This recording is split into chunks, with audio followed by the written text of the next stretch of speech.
Hello everyone, সবাই কেমন আছেন? আশা করি ভালো আছেন। তো আজকে দুপুরবেলা রান্নাটা একটু স্পেশাল, কারণ হচ্ছে আমার পছন্দের একটা মাছ রান্না করছি, যার জন্য এটা তো স্পেশালই হবে। তো এইখানে আমি এই যে মাছের পিসগুলোকে ধুয়ে পরিষ্কার করে নিচ্ছি। এখন হলুদ লবণ মেখে এগুলো ভাজা বসাবো। তো এগুলো আসলে আজকে মাছটা অনেকটাই বড় ছিল, আর কাতল মাছটা আমি নিয়েছিলাম অন্য কিছু একটা রান্না করব। তো বাজার থেকে ওর বাবা এই বড় মাছটা পেয়েছে, নিয়ে এসেছে।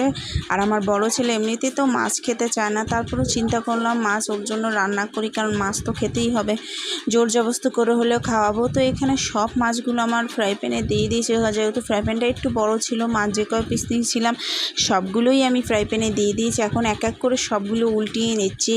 তো এদিকে এই মাছ করতে করতে ওদিকে আর এক সাথে আমার ছেলেকে বলছিলাম তুমি স্নান করে আসো, আর একদম প্রায় 1:30টার মতো বেজে গেছিলো। আজকে রান্না করতে আমার একটু লেট হয়ে গেছিলো। যাই হোক, ওখানে আমি মাছগুলো উঠিয়ে রেখে এখানে কালি জিরা ফোড়ন দিয়ে আলু লম্বা লম্বা করে কেটে দিচ্ছি, যাতে আলু দিলে না কাতল মাছের ঝোলটা খেতে আমার বেশ মজাই লাগে। তো ঝোলটার ভিতর একটু আলু দিয়ে দিলাম বাচ্চাদের জন্য। ওরাও যেহেতু মাছটা অতটা ভালো খেতে চায় না, তো আলুর সাথে মেখে ভাতের সাথে খাওয়ালে ওরা খাবে, যার জন্য ওদের করেই আমি আলুগুলো দিয়েছি। তো এখানে এই আলুগুলোকে হালকা ভেজে নিয়েছি। এখন আমি মশলা দিয়ে যা যা মশলার দরকার সব কিছুই দিয়ে দিয়েছি। এখন এটাকে একটু ভালো করে কষিয়ে নেব, আর মশলাটাকে কষানোর সময়ের জন্য মশলার ভালো করে কষাতে হবে, তাহলে মশলার গা থেকে যে কাঁচা মশলার ঘ্রাণটা ওটা চলে গেলে মাছের ঝোলটা খেতে কিন্তু বেশ মজা লাগে। যাই হোক, এখানে আমি এখন একটু জল দিয়ে দেবো, যেহেতু মশলাটা আমি ভালো করে কষিয়ে নিয়েছি এবং তেল ছেড়ে দিয়েছি। আর এদিকে কিন্তু অনেকটাই লেট হয়ে গেছে, ছোটো ছেলের তো ঘুম পেয়ে গেছে, কিন্তু কি করব বলুন, অনেক কাজ ছিল আজকে কাজ সারতে সারতে অনেকটা দেরি হয়ে গেছে।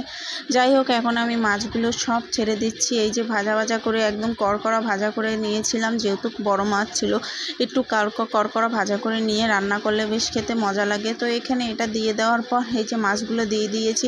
আর আমার শাশুড়ি মা এসেছিলো, তো তাকে বলছিলেন তার জন্য রান্না করেছি, যেহেতু সেও এসেছে, তারও কাতল মাছ খুব পছন্দ। তো যাই হোক, এখানে মাছটা কিন্তু রান্না আমার একদম কমপ্লিট হয়ে গেছে।